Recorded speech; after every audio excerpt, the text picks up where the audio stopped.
video we're going to see that we have to do something a little different with typing in some answers in the lesson 16 and maybe the lesson after that. When you get to the lesson 16 web work, you'll see the working with radicals and roots. And we've been using the buttons on the right side, these MathQual buttons. And the square root one works great, but for some reason the nth root one, which we would use for cube roots and fourth roots, does not work well with some of these web work problems. And so I'm going to show you how to get around that. Now, when you first get to these problems here, your final answer doesn't have a root in it, and so it's not an issue. You can check that square root of 169 is just 13, and cube root of 64 is just 4, and fourth root of 16 is just 2. And so there's no root in the answer, and so it's not an issue.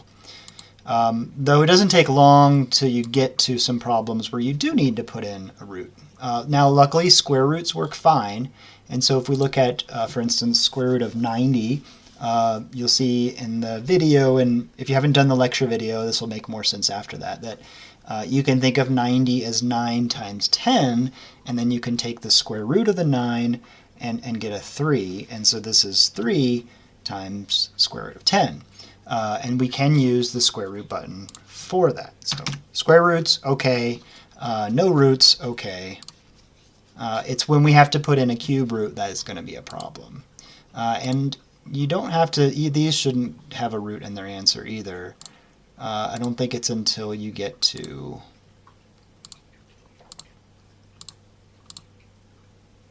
problem 12 where we would have to put in a root symbol.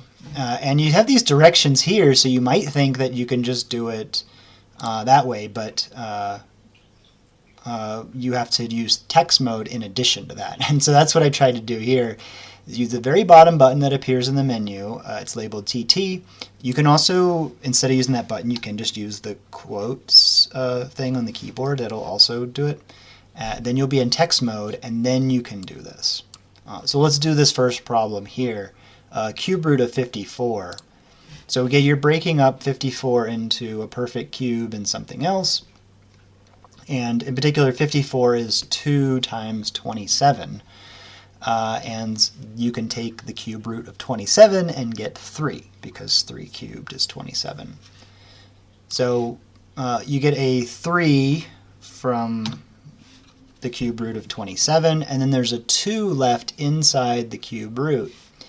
And so if I try to use the cube root button, right, putting a 3 there and then a 2 here, that's actually a correct answer, but it's going to mark it incorrect, and that's the problem, right?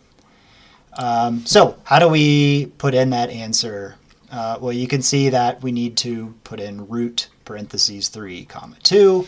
But if you just try doing that, root, it goes into the symbol. It won't let you do it. So the actual way we're going to do it is to click on the little TT button, which is text mode, or again, use Shift and the comma to get the quote thing on the keyboard. And you'll notice that it kind of goes into a little box within a box. If you look closely, there's like some shadowing.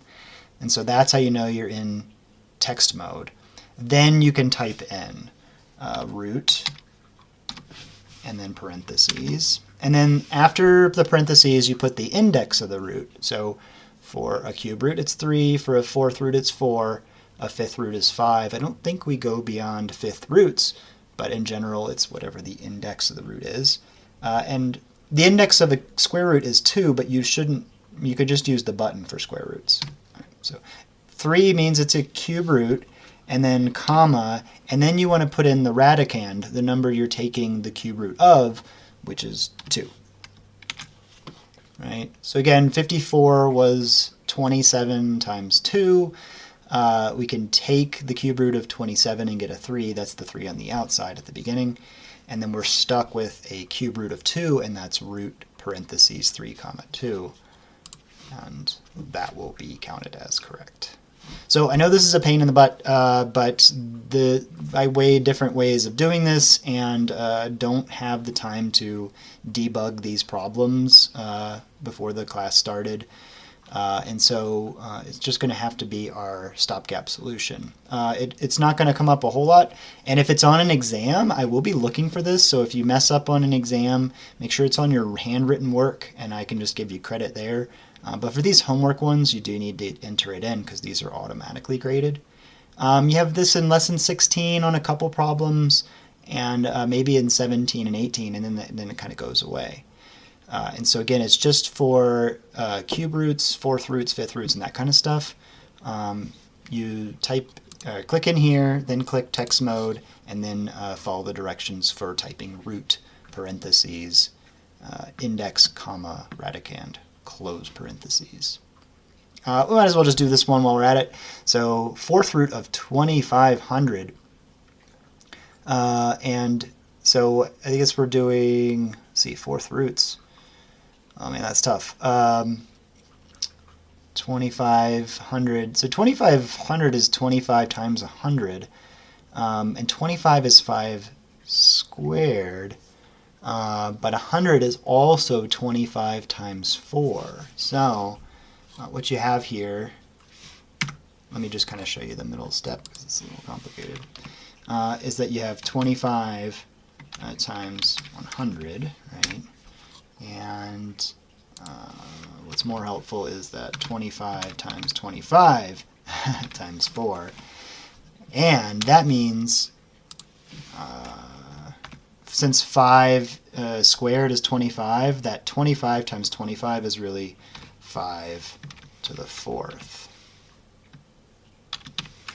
So this is just how I think about it in my head. You could do some of this written work or not. Some people can do this with more or less written work. But 5 to the 4th is the perfect fourth that we were looking for. Fourth root and fourth exponent cancel, and so you end up with just a regular 5 and then a fourth root of 4.